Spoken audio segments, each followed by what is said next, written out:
India. मैं एक संकेत करना चाहता हूँ, सबके पूर्वज सनातनी वैदिक आर्य हिंदू थे या नहीं? मोहम्मद साहब के पूर्वज कौन थे? सनातनी वैदिक आर्य हिंदू। ईसा मसीह जी के पूर्वज कौन थे? रोम में आज भी ईसा मसीह की प्रतिमा वैष्णव तिलक से युक्त है या नहीं? रोम में आज भी ईसा मसीह जी की प्रतिमा वैष्णव तिलक से युक्त है। ईसा मसीह जी का जीवन से पढ़िए, 10 वर्षों तक वो कहाँ रहे? छिपकर भारत में रहे। ईसा मसीह जी की समाधि भी, जिसको कब्र कहते हैं मुसलमान, जम्मू कश्मीर में है या नहीं?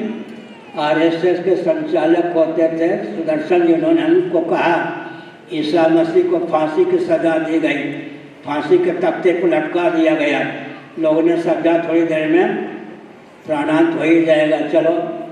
धीरे धीरे ईसा मसीह जीवित निकले, नीचे उतरे, यात्रा करते हुए भारत आए। आज भी जम्मू कश्मीर में उनकी समाधि, उनका कब्रिस्तान प्राप्त है। इसका अर्थ क्या होता है? रोम में ईसा मसीह जी की प्रतिमा वैष्णव तिलक से युक्त है ही। सबके पूर्वज सनातनी वैदिक आर्य हिंदू थे। अब हिंदुओं का जो सिद्धांत है, दर्शन विज्ञान व्यवहार तीनों दृष्टियों से परिपुष्ट है। कोई भी विश्व का व्यक्ति चुनौती नहीं दे सकता, लेकिन अपने पूर्वजों की देन जो है उस पर हमको गर्व होना चाहिए, उसका अनुशीलन करना चाहिए और भारत को भारत के रूप में स्थापित करने का प्रयास करना चाहिए। मठ मंदिर हमारे केंद्र हैं। एक विचित्र बात है, धर्मनिरपेक्ष शासन तंत्र को धार्मिक आध्यात्मिक क्षेत्र पर हस्तक्षेप करने का कोई अधिकार नहीं है। एक सज्जन माननीय उच्चतम न्यायालय के मुख्य न्यायाधीश थे, जब वो पद पर थे तब उन्होंने हमारी बात का समर्थन किया था। सेकुलर शासन तंत्र को, धर्मनिरपेक्ष शासन तंत्र को धार्मिक आध्यात्मिक क्षेत्र में हस्तक्षेप करने का कोई अधिकार नहीं है। एक विचित्र बात है, ध्यानपूर्वक सुनिए। कोई वस्तु है जो सेकुलर हो, पंथ निरपेक्ष कहें, धर्म निरपेक्ष कहें, कोई वस्तु धर्म निरपेक्ष हो सकती है क्या? प्यासा व्यक्ति पानी पीने में क्यों प्रवृत्त होता है? पानी अपने गुण धर्म का त्याग नहीं करेगा। सर्दी में ठिठुरता व्यक्ति प्रज्वलित अग्नि के पास क्यों बैठता है? आग अपने गुण धर्म का त्याग नहीं करेगी। जीवित रहने की भावना वाला व्यक्ति प्रज्वलित अग्नि में हाथ क्यों नहीं डालता? आग जलाए बिना नहीं रहेगी। किसी भी वस्तु की सत्ता उपयोगिता जिस पर निर्भर है उसका नाम सज्जनों धर्म है। धर्मनिरपेक्ष कोई वस्तु हो संभव नहीं, धर्मनिरपेक्ष कोई व्यक्ति हो संभव नहीं। योग दर्शन का अवलंबन लीजिए। शब्द ज्ञानानुपाति वच शून्यो विकल्प है। बंदिया पुत्र कोई व्यक्ति विशेष नहीं होता, केवल शब्द मात्र है। शश सिंह खरगोश के सिंह नहीं होते, केवल शब्द है। धर्मनिरपेक्ष केवल शब्द है, कोई वस्तु और व्यक्ति धर्मनिरपेक्ष हो जाए संभव ही नहीं है। धर्म जो धारक और उद्धारक होता है उसका नाम धर्म है सज्जनों। अभी हमने बताया कि धर्म के 2 भेद हैं, एक सिद्ध कोटि का धर्म, एक साध्य कोटि का धर्म। दोनों की उपयोगिता है। पृथ्वी के कार्य वृक्षादि को धारण करने वाली पृथ्वी का नाम धर्म है। पृथ्वी को धारण करने वाला जल का नाम धर्म है। जल का उपादान कारण अग्नि का नाम धर्म है। अग्नि का उदय निलय विलय स्थान वायु का नाम धर्म है। वायु का उदय निलय विलय स्थान अव्यक्त का नाम धर्म है। अव्यक्त का उदय निलय विलय स्थान आत्मा का नाम धर्म है। कठोपनिषद और बौद्धागम में आत्मा का नाम धर्म है। सिद्ध कोटि के धर्म का हमने वर्णन किया। कहीं कहीं आकाश के ऊपर अहम तत्व और महत्त्व का वर्णन भी हमको प्राप्त होता है। महाभूतानि अहंकारो बुद्धिरव्यक्त में वच, गीता के 13वें अध्याय में अष्टा प्रकृति का वर्णन है। बीच के 2 तत्वों को भी हम ले लेते हैं। आकाश से ऊपर अहम तत्व से ऊपर महत्तत्व। लेकिन गणित की दृष्टि से हम विचार करें तो गणित की दृष्टि से विचार करें और कृषि की दृष्टि से विचार करें, दो प्रकार की प्रक्रिया होती है, गणित की प्रक्रिया है, कृषि की प्रक्रिया। गणित की दृष्टि से विचार करें तो 0 1 2 3 4 5 अवरोह क्रम। आरोह क्रम से विचार करें 5 4 3 2 1 0। 5 गुणों से संपन्न पृथ्वी है, 4 गुणों से संपन्न जल है, 3 गुणों से संपन्न अग्नि है, 2 गुणों से संपन्न वायु है, 1 गुण से संपन्न आकाश है और निर्गुण आत्म तत्व है। और कृषि विज्ञान की दृष्टि से बीजावस्थापन कौन है? अव्यक्त है। तो 6 तत्व हो गए या 7? एक प्रकार से 6 नहीं तो 7 तत्व, पृथ्वी जल तेज वायु आकाश, उसके बाद अहम तत्व महत्तत्व अव्यक्त को ले लेंगे तो 8 तत्व हो जाते हैं। नहीं तो पृथ्वी जल तेज वायु आकाश अव्यक्त को लेंगे, आत्मा को ले लेंगे तो 7 तत्व हो जाते हैं। अब ये आकाश के ऊपर अहम तत्व महत्तत्व को मानने की क्या आवश्यकता है, इस पर थोड़ा विचार करें। अव्यक्त को मानने की क्या आवश्यकता है? तैत्तिरीय उपनिषद के अनुसार तस्माद् वै तस्माद् आत्मनः आकाशः सम्भूतः। आकाश आत्मा का परमात्मा का कार्य है, लेकिन हम विचार कहते हैं आकाश का कौन शब्द होता है? शब्द के 4 भेद होते हैं, वैखरी वाक, मध्यमा वाक, पश्चंती वाक, परा वाक। तुलसीदास जी महाभाग का वचन है, नाम लेत भव सिंधु सुखाई। ध्यानपूर्वक आप सुन ही रहे हैं। वैखरी वाक आपको विसर्जनीय नाम कंठ, हृदय और नाभ को मिला लें तो 10 संस्थानों के द्वारा शब्द का उच्चारण होता है, वैखरी वाक है। मनोनिष्ठ वाक का नाम मध्यमा वाक है और अव्यक्तनिष्ठ वाक का नाम पश्चंती वाक है, आत्मनिष्ठ वाक का नाम परा वाक है। वैखरी वाक से भगवान नाम लेंगे, अर्थानुसंधान पूर्वक भवसिंधु में था पाने की योग्यता आ जाएगी। मध्यमा वाक से लेंगे, अर्थानुसंधान पूर्वक भगवान का नाम, भवसिंधु के पार जाने की योग्यता आ जाएगी। भवसागर से पार जो पावर। पश्चंती वाक से अगर भगवान नाम लेंगे अर्थानुसंधान पूर्वक, भवसिंधु सूख जाएगा। परा वाक से नाम लेंगे तो भवसिंधु आनंद सिंधु के रूप में समुल्लासित हो जाएगा। अब थोड़ा विचार कीजिए, एक मनोरम तथ्य है, जगत जगदीश्वर के अंदर है या बाहर? भगवान के अंदर जगत है, विश्व है या बाहर? अगर बाहर है तो भगवान व्यापक सिद्ध नहीं होंगे, अंदर है तो भगवान ठोस नहीं सिद्ध होंगे। इसलिए जगत न तो जगदीश्वर के बाहर है न अंदर, जगदीश्वर ही जगदाकार परिलक्षित हो रहे हैं।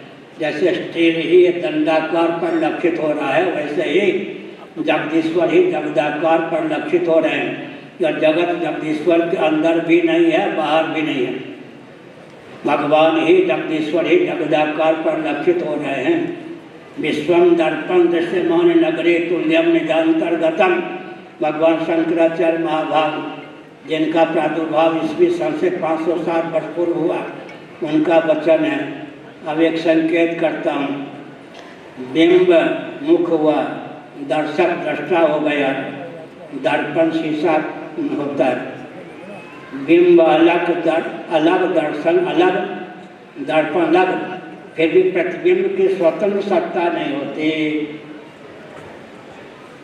कहीं दर्शक बिंब दर्पण तीनों एक हो जाएं तो प्रतिबिंब की स्वतंत्र सत्ता कैसे होगी?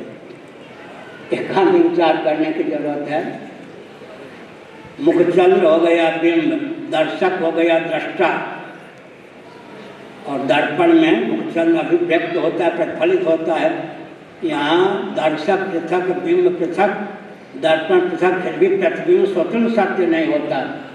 अगर कहीं दृष्टा माने दर्शक बिंब दर्पण तीनों को एक हो जाएं, प्रतिबिंब स्वतंत्र सत कैसे होगा? इसलिए जहाँ जाए वहीं दृष्टि भगवत आकार के हो, भगवद आकार वृत्ति। दृष्टि को सूक्ष्म करने की आवश्यकता है। नाम रूप प्रकार के अस्तिभात प्रिय का दर्शन जो व्यक्ति करने में समर्थ है, उसकी दृष्टि से भगवान का भी ओझल नहीं होते। एक में संकेत करता हूँ, जो माम पश्यति सर्वत्र सर्वं च मयि पश्यति तस्याहं न प्रणश्यामि स्वतः मैं न प्रणश्यति। जो माम पश्यति सर्वत्र, जो मुझे सर्वत्र देखता है, सर्वं च मयि पश्यति, मुझ परमात्मा में सबको देखता है, तस्याहं न प्रणश्यामि स्वतः मैं न प्रणश्यति, वह मेरी दृष्टि से ओझल नहीं होता, उसकी दृष्टि से मैं ओझल नहीं होता। एक दूसरे का आदर्शन रहित दर्शन सिद्ध होता है। तो हमने संकेत किया, ये सब जो दार्शनिक तत्व हैं इनको जीवन में धीरे धीरे उतारने का प्रयास करना चाहिए, उससे जीवन में दिव्यता का आदान होता है। एटम बम को भी मौत करने की क्षमता आध्यात्म विज्ञान से संपन्न व्यक्ति के जीवन में होती है। यज्ञों के द्वारा, महायज्ञों के द्वारा, अंगन्यास के द्वारा, करन्यास के द्वारा, भू शुद्धि के द्वारा जीवन में दिव्यता का आधान होता है। महायज्ञ ब्राह्मीयम कृत्य तनु। साथ ही साथ एक बार मैं बहुत वर्ष पहले, मेरा नाम ध्रुव चैतन्य था, लखनऊ में प्रवचन कर रहा था। उस समय 32,000 30,000 श्रोता स्वाभाविक आ जाते थे। नैमिषारण्य के पूज्य स्वामी नारायण सरस्वती जी महाराज के सानिध्य में था। मैंने कहा कि मैं आत्म बम बनाता हूँ। श्रोताओं ने कभी सुना नहीं था कि आत्म बम भी होता है।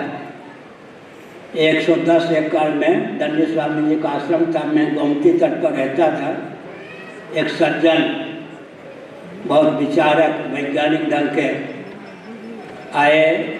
उन्होंने कार्यालय में कहा कि वो एक व्यक्ति, छोटी सी आयु का ध्रुव चैतन्य नामक व्यक्ति बता रहा था, आत्मबम बनाने आता हूँ, आत्मबम कैसा होता दर्शन करना चाहता हूँ। तो एक तहसीलदार से बाबा हो गए, तो उन्होंने कहा बच्चा है, कह दिया आत्मबम क्या होता है, फालतू बात। फिर आकर मुझसे कहा तुमको मैंने बचा लिया। दाढ़ी लटा तहसीलदार से बात हो गए, बाबा को क्या जाने, तुमको मैंने बचा लिया। अगर देखने आता तुम आत्मबम कैसे बताते, कहीं है तुम्हारे पास आत्मबम? हमने कहा करोड़ों एटम बम को मात करने की क्षमता जिस आत्मबम में, वो आत्मबम हमको है, आप क्या जाने। तहसीलदार रहे, बाबा हो गए तो दाढ़ी बढ़ जाने से थोड़े हो जाएगा। इसलिए हमने संकेत किया कि आध्यात्मिक ज्ञान विज्ञान जो है, ऋषीणाम पुनराध्यानाम वाच्यमर्थो विधावती।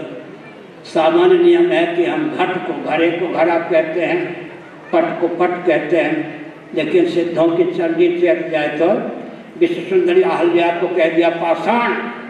अहल्या पाषाण हो गई। लखनऊ में, अयोध्या में गया, एक व्यक्ति ने कहा महाराज मेरा बच्चा 5 साल का है, आपका प्रवचन सुनता है, आपके प्रवचन को 5 मिनटों में वो बताएगा। उसने सुनाया बच्चे ने, सिद्ध महात्मा कहीं घट को पट कह दें तो झटपट घट पट हो जाए, पट को पाषाण कह दें तो झटपट पट पाषाण हो जाए, पाषाण को पानी कह दें तो झटपट पाषाण पानी हो जाए, और पानी को पुष्प कह दें झटपट पानी पुष्प हो जाए। ऋषीणाम पुनराध्यानाम वाच्यमर्थो विधावती। सामान्य नियम है घट को घट पट को पट कहते हैं, लेकिन चंडी चेत जाए तो सिद्ध महात्मा कहीं घट को पट कह दें झटपट घटपट हो जाए, पट को पाषाण कह दें झटपट पट पाषाण हो जाए, पाषाण को क्या कह दें पानी, झटपट पाषाण पानी हो जाए, पानी को पुष्प कह दें झटपट पानी पुष्प हो जाए। आवश्यकता पड़ने पर इन सिद्धियों का उपयोग करना चाहिए। सिद्धि के 3 भेद का वर्णन मैंने किया। चित्त की शुद्धि एक सिद्धि है, चित्त की समाधि दूसरी सिद्धि है, निष्कर्म सिद्धि अग्रम सिद्धि तीसरी सिद्धि है। जिसके जीवन में चित्त शुद्ध है, समाहित है और ब्राह्मी स्थिति संपन्न, निष्कर्म सिद्धि संपन्न है, सिद्धों का सिद्ध, पीरों का पीर, मस्तों का मस्त, औलियाओं का औलिया, फकीरों का फकीर है।